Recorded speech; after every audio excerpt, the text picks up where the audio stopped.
Nous avons la liberté et le devoir d'imposer le sujet. Pour mes lecteurs de nationalité française, je me dois de vous présenter Bruno Coleman via Wikipédia. Vous lirez vous-même sur Wikipédia. Commencement de preuve que c'est très loin d'être n'importe qui.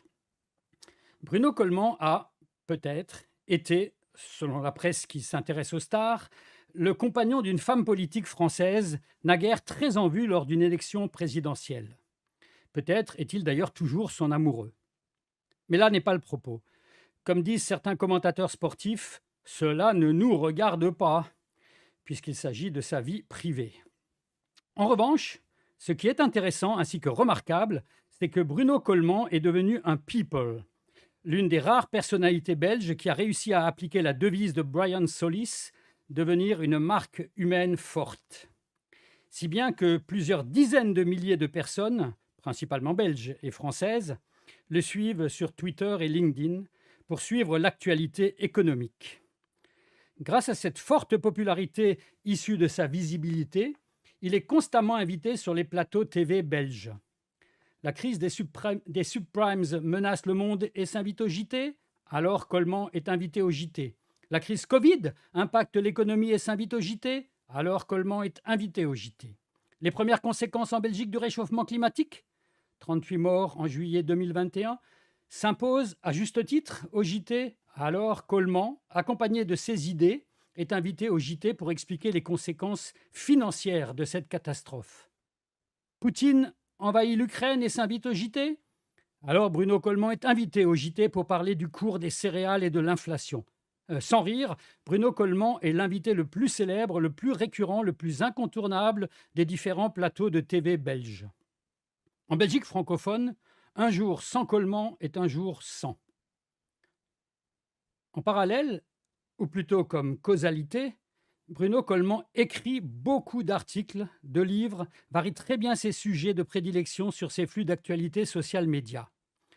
Si bien qu'il y parle d'économie ou de musique, ou de ses instants de nostalgie, ou encore il narre sa complicité avec sa fille qui est maintenant à l'université. Pareil lorsqu'il évoque sa grand-mère américaine qui, selon lui, avait annoncé la Troisième Guerre mondiale avec l'arrivée de Donald Trump. Heureusement pour nous, la grand-mère de Bruno Coleman est parfois aussi fiable que son petit-fils au niveau de certaines de ses prévisions économiques, tant, depuis que nous l'écoutons, force est de constater que l'inflation, la grande menace invoquée constamment par Bruno Coleman, ne nous a pas encore tués. En revanche, il possède la qualité, professeur d'université oblige, d'être excellent pédagogue. Par exemple, lorsqu'il explique le principe de la crypto-monnaie, son audience devient très apte à comprendre les enjeux. De mémoire, cette leçon sur les monnaies numériques, il l'avait donnée à partir d'un joli salon bourgeois. Il était calme et détendu. Le tout était rassurant. Il manquait juste le labrador, le feu ouvert, pour compléter cette image d'Épinal. Sans vouloir me moquer de lui, de la même façon de mon propre début du livre où j'indiquais que l'authenticité m'énervait, Coleman se montre authentique et il l'est. Il se présente en tant que vraie compétence et il est compétent. Plus fort encore, il impose régulièrement le sujet sur lequel il va être questionné. Pour l'instant, il proclame presque toutes les semaines que les dettes publiques et ou souveraines ne seront jamais remboursées. Ce qui est étonnant pour quelqu'un qui a été, jusqu'à il y a peu, CEO de la banque d'affaires Degroof Petercam, dont la clientèle est composée de grosses fortunes belges qui, en général, préfèrent que les États respectent et remboursent leurs obligations contractuelles. Néanmoins, étant le seul économiste belge à oser dire ça, il est incontournable sur ce sujet plutôt bizarre, avec pour résultat de se faire inviter pour l'approfondir ou le commenter, quasi sans concurrence.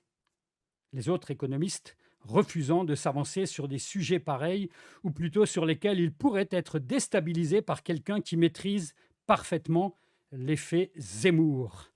Croire que tout ce qu'il a écrit est correct parce qu'écrit. La preuve étant que personne n'écrit, ou pas si fréquemment, l'inverse de Bruno Coleman. Cependant, bémol à ce que j'affirme de façon un brin ostentatoire, il pourrait être considéré pas classe de comparer Bruno Coleman à Éric Zemmour. Or, ce n'est pas le cas. Je dis simplement que pour devenir un excellent débatteur, la meilleure méthode pour sortir gagnant est d'avoir gravé ses arguments forts dans son propre cerveau et pour ce faire, les avoir couchés sur papier et ou sur les réseaux sociaux. Aussi, les commerciaux qui ont participé à l'écriture d'une offre stratégique aux travaux préparatoires de cet exercice sont toujours redoutables. Le hasard au niveau du succès commercial n'intervient que bien peu. C'est la résultante logique d'un process où le principe de la répétition est au cœur du réacteur. Répéter en amont pour être à même de bien formuler sa pensée, répéter les mêmes arguments pour qu'ils s'enracinent chez les autres, répéter sa présence visuelle afin d'être perçu indispensable pour comprendre le monde, répéter que le sujet que nous évoquons sans cesse est d'actualité. En d'autres mots, être très apte à imposer le sujet dont il convient de débattre. Coleman ne procède pas autrement pour imposer sa présence, ses idées, ses convictions. Autre bémol et très bonne nouvelle, très récemment, Bruno Coleman s'est mis à indiquer que l'économie libérale n'est pas le meilleur allié pour lutter contre le réchauffement climatique et semble avoir décidé de mettre sa notoriété pour une noble cause. Il sera donc peut-être la Greta Thunberg de la sphère financière. C'est tout le bien que je me et lui souhaite. Conseil. Cela peut paraître étrange d'affirmer qu'écrire est une nouvelle compétence. Pourtant, c'est bel et bien le cas. En tout cas, pour les générations qui ont connu un monde sans les principaux réseaux sociaux. Jusque-là, notre seul effort d'écriture était de signer des cartes postales, rédiger son CV, coucher sur joli papier, bleu ou rose, sa petite lettre d'amour destinée à sa voisine de pupitre. L'art de savoir s'exprimer par l'écrit était loin d'être une compétence essentielle pour survivre. Assez dommageable car bien écrire permet de structurer sa pensée et retenir les arguments qui en découlent. Ce n'est pas là un jugement de valeur, juste un constat. Rappelons-nous également la célèbre phrase de James Border. « Écrire court est long à écrire ». D'un autre côté, tout aussi étrange que cela puisse paraître, je suis d'ailleurs maintes fois contesté lorsque je l'affirme, les jeunes qui sont nés avec et ou dans les réseaux sociaux et ou grâce à eux, en cas de panne de Facebook, maîtrisent mieux ce nouveau monde oral basé sur l'écrit. L'ensemble des hockey-boomers l'admettent volontiers. Avec notre smartphone, nous écrivons plus que nous parlons. Quant aux jeunes, jamais ils ne téléphonent. Or, ils sont viscéralement enchaînés à leur téléphone portable. Pas moins en tout cas que les hockey-boomers. Du coup, les nouvelles générations, elles, savent écrire et structurer un texte court. Cependant, lorsque plus long, elles rament mode grave. Elles sont peu armées pour aller au-delà de 3 bullet points. Cela se remarque d'ailleurs au niveau de leur oralité. La formule « du coup » viendrait d'ailleurs peut-être de là. Du coup. En clair, anciennes et nouvelles générations, en tout cas ceux qui ambitionnent d'user de leur personal branding ou d'obtenir le statut de marque totem, doivent désormais s'inscrire à des cours ou des ateliers d'écriture. À ce niveau, je ne saurais trop vous recommander de vous orienter vers la bruxelloise, mais néanmoins française, Sophie Barthélémy, patronne d'Atout Texte. J'ai assisté à plusieurs de ces ateliers. Mon manque de style, c'est à cause d'elle, dont les principaux objectifs sont de lutter contre la crainte de la page blanche, les répétitions et les clichés.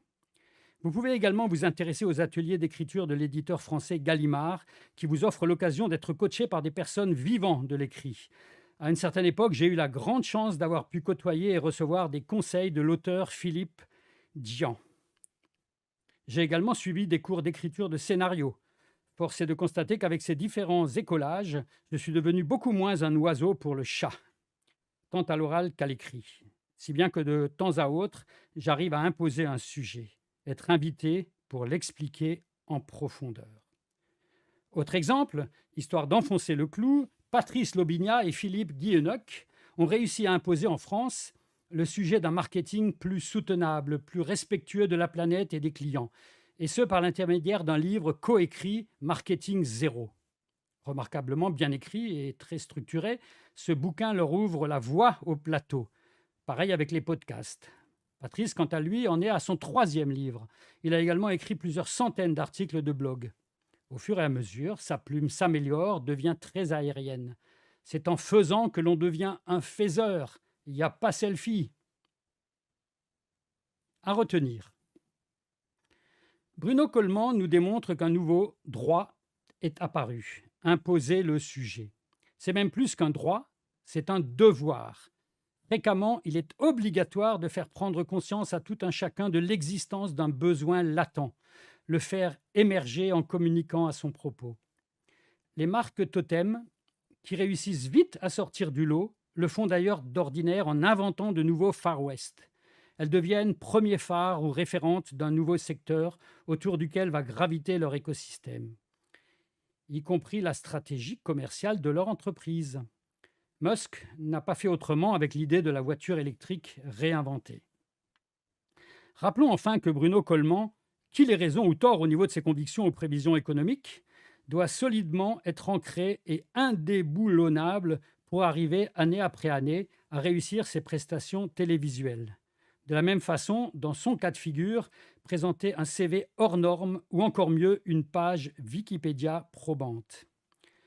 Confirmant là nos 4 premiers sous-chapitres relatifs aux droits et devoirs du personal branding. Il faut rester, encore et toujours, dans son domaine de compétences et ne jamais s'en éloigner, ce qui offrira, par voie de conséquence, le droit de marteler son propos. Les marketeurs des marques classiques agissent aussi de la sorte pour graver dans notre cerveau l'envie d'acheter les produits et services qu'ils ont la responsabilité de promouvoir. Ils procèdent, comme Coleman, ou malheureusement Zemmour, par la répétition. Processus répétitif au cœur des pages suivantes qui analyseront comment la marque Coolblue cartonne dans le Benelux, avant, je le souhaite à mes lecteurs français, tant Coolblue est génial, d'envahir la France, puis le reste de l'Europe.